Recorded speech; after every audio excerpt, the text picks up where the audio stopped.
Hello and welcome to your weekly horoscope for week commencing the 14th of March. This is for the Sun or the Ascendant. As ever, I'm going to give you a broad overview of what to expect, but please stay with me because I then will dive deep into each of the 12 zodiac signs and give you in forensic detail an idea of what to expect.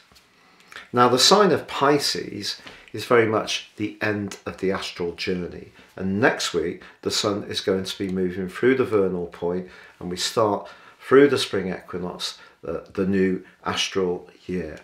So collectively, I think for a lot of us this week particularly is a time to really get in touch with our deeper feelings, and that could see us feeling a little bit nostalgic. We may want to withdraw a little bit and find some peace and tranquility. Any place that's near to nature or water can be particularly healing. Now, of course, Mercury moved into the sign of Pisces last week too. Technically debilitated, but brilliant if you want to write a song, share your feelings through a poem, or just think of the creative strands that help you to express the corners of your feelings, which are much less based on the practical sphere. But we do have on Friday a full moon in the practical Virgo.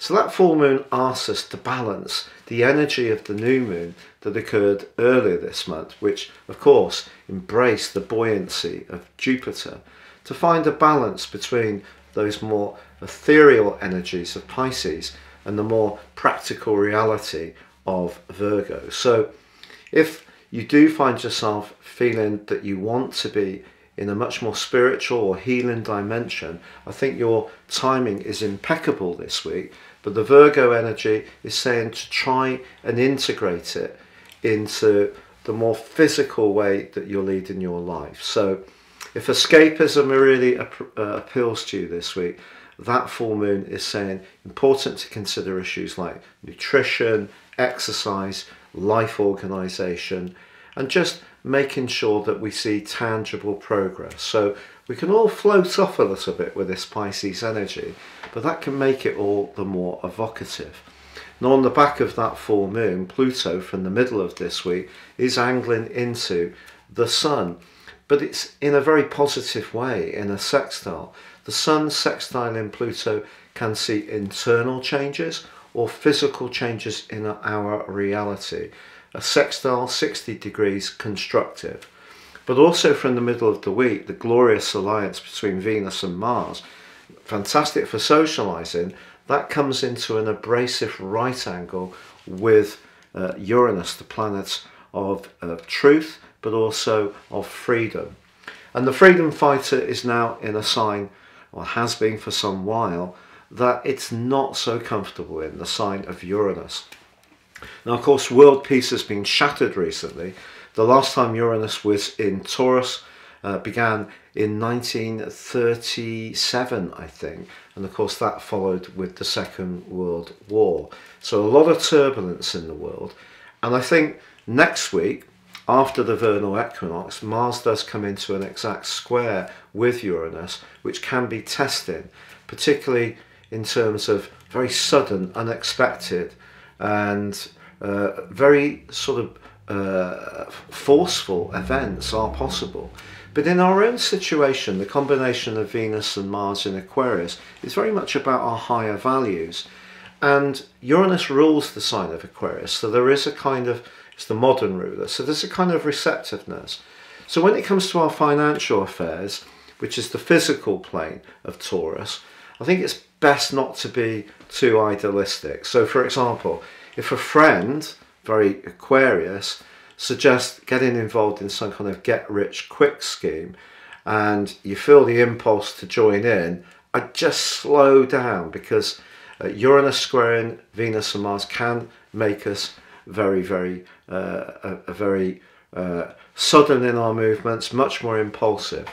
But equally, we may be drawn to someone in our group that we find very attractive, and this could happen in quite a sudden way, or we may, in a romantic relationship, want to engender greater excitement and spontaneity in it. So things have been getting a little bit too dull and predictable. A great time to try to inject a little bit of devilment into the situation by doing something together which just creates a little bit of excitement and can reignite the spark that you had when you first met. So that's the overall pattern for us all. If you are new to my channel, I would be delighted if you would subscribe. Please click or tap on the bell notification symbol. Also, if you'd like to get your free written daily horoscope fired to your device each morning, please see the link below.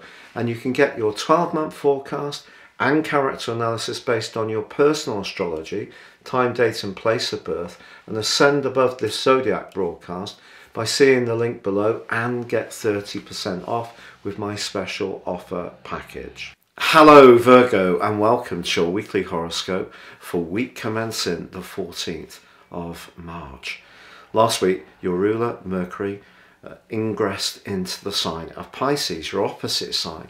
Technically debilitated here, but for you this brings a great opportunity to listen and be a bit more detached in your interactions with others. Great for discussions, and of course the Sun, very much about passion, and Jupiter enthusiasm are in this sector as well. So the chance to interact with others gives you a chance for growth this week, and because Pluto's in your sector of romance and self-expression, the relationships that are going well can go from strength to strength. But of course there's a full moon and it's in your sign on Friday. So if there is a tie which is not working so well, this stellium of energy in the sign of Pisces is just going to make you much more conscious of that fact. And with Venus and Mars combining in the 6th house of your situation, which is very Virgoan, very much to do with the details and precision, and strict Saturn being in this area too, but Venus and Mars being squared by Uranus from the heart of this week. If you're really feeling cramped in a relationship and you feel it's all give and you're the one who does all the hard yards when it comes to the domestic chores, or thinking about the children, or thinking about the cooking, or doing those things, you could feel yourself really wanting to have a bit of escapism. So maybe going out with some friends, having some space for yourself, and having a little bit of liberation could actually breathe some new energy. Space is a very underestimated asset in relationships. We all need time to just find our thoughts and feelings. I think that really is going to strike a chord with many of you.